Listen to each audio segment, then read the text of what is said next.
A planet explodes. A spacecraft barely escapes. And at the end of its journey, racing through space, it lands on a rock, in a fiery embrace. This is a story we've heard many times. The Passenger was the last of its kind. Raised by farmers in the US Midwest, he grows up to be the greatest hero of men. But this time around, something feels wrong. He didn't crash in the place we've always known. He should be in Smallville to be raised by the Kents, but it appears he's in Gotham and was found by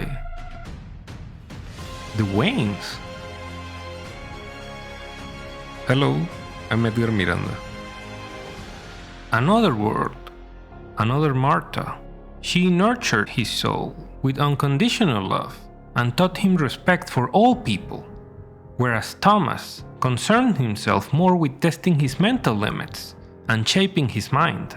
The cowards and bullies use violence, but you must aspire to something better, something higher. But keeping the secret of the strange visitor from another planet meant reclusion. Besides his parents and the loyal Alfred, Bruce had almost no contact with the world outside the walls of Wayne Manor, which made the monthly night out with his parents even more special, but never as special as one particular night. He had been so happy that night. They had announced over dinner that they had thought about it, and yes, he could go to Gotham Academy this fall, finally.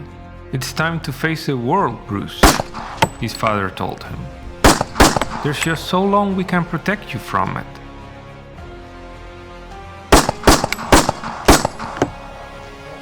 A nurtured soul and a shaped mind found what is usually found in the hellmouth that is Gotham, and the story of Kal-El takes a dark turn.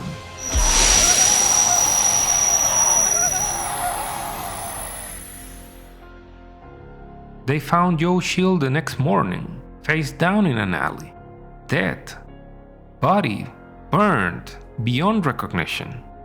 And police officers said when they found the Wayne boy the previous night, covered in his parents' blood, that he seemed lifeless, repeating the same thing over and over again. The bullets. The bullets. The bullets. The bullets. The bullets. For years, that's all he remembered. Those flashes in the darkness, silver rockets, shooting stars. But so slow.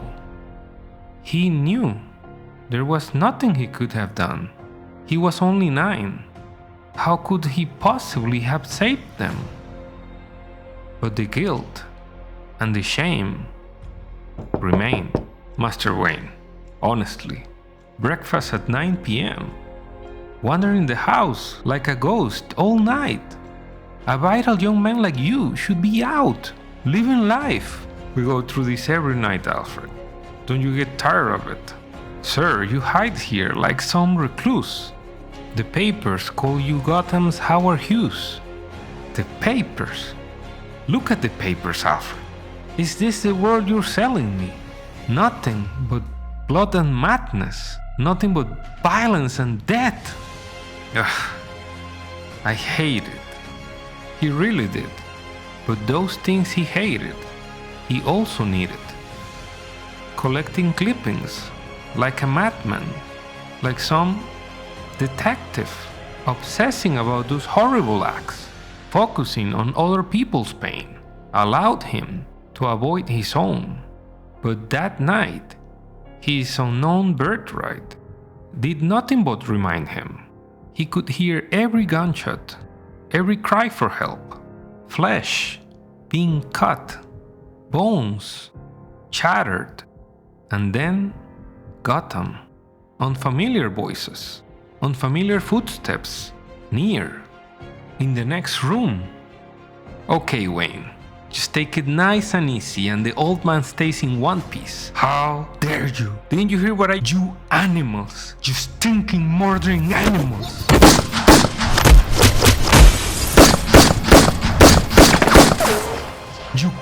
kill me. Bullets can't hurt me. Nothing can hurt me. But I can hurt you.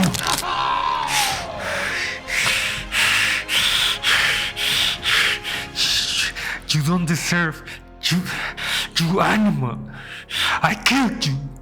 I hate you.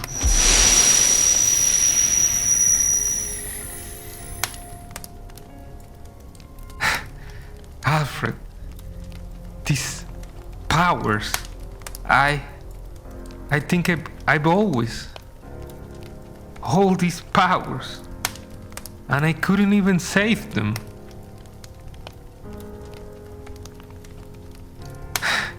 Alfred, what am I? Sir, please come with me. A spaceship, preserved like in a museum, and Thomas Wayne's journals. Bruce just stood there and read a story unknown to him. All of his father's theories about him, about where he came from. I understand. There's my answer, Alfred. Can you hear it? I can. There is so much I can do. I've never let myself accept it. So much of myself hidden.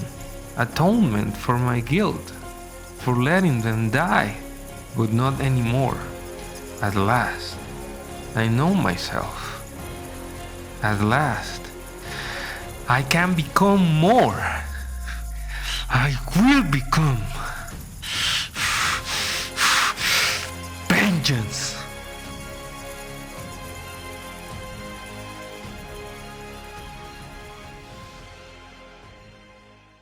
This looks like a job for Superman.